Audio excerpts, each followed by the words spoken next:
this Sculpto video introduction is about designing.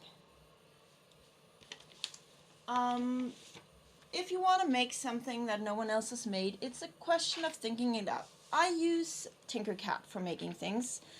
These sliding boxes I made for having my pieces for Ticket to Ride. This is for the Europe version. It has a station, so I put a spacer in here. And then I made some different types of lids. If you search for sliding box, you'll probably find them. This is also one of the sliding boxes. It has a different type of lid, but it's basically the same box. I use this for spare parts for the printers. So it's just about, making it up. Tinkercad also has a more program-like version to designing, and I made this in it, just for holding pens. And then I changed a few settings, and it came out with an STL for this. So, it's pretty easy to do. If you can just think of how to make it. I've designed a lot of things myself, and I look over these things. This is also mine. Spacer for a dice box. I measured the inside with a caliper, or skudlære as it's called in Danish, and I made the print. When you need things to fit together, it's a good idea to round some corners. I have a thing in there.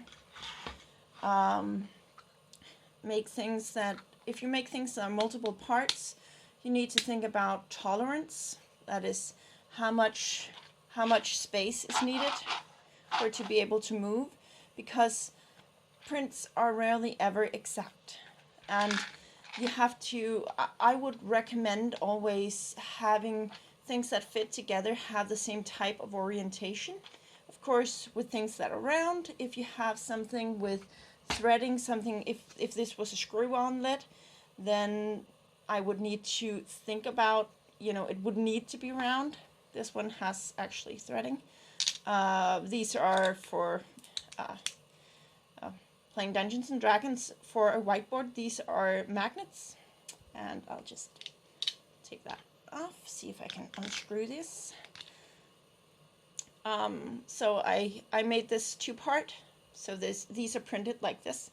I print them separately because otherwise I would risk having stringing between them.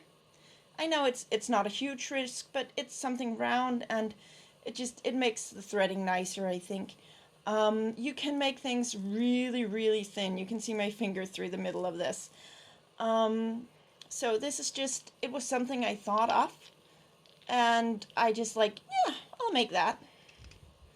And it's of course a question of a bit of creativity, but if you can think of it, you can make it. I have 3D printed stuff all over. I have some in my kitchen. I have these. I made these. I needed somewhere to hang my scissors. I have a hanger for my headset on my desk.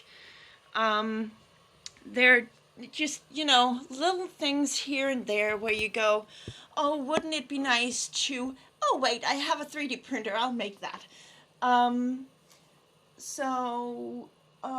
If you say you perhaps back a project on Kickstarter that has STLs as a reward, these are Fates and Dice Towers. This is a scaled down wizard tower. Paladin Cleric, small wizard. You might experience that the STL files are a bit on the large side. If they are, you may need to reduce the file size.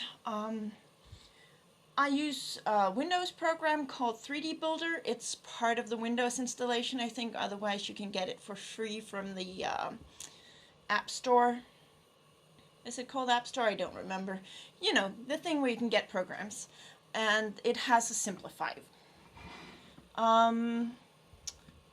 Yeah, there is such a thing as, there are things called stringing and overhangs. Stringing would be if there are lines between this because it has to like let go of this thing in order to get in here and print on, because it's, you know, layer for layer.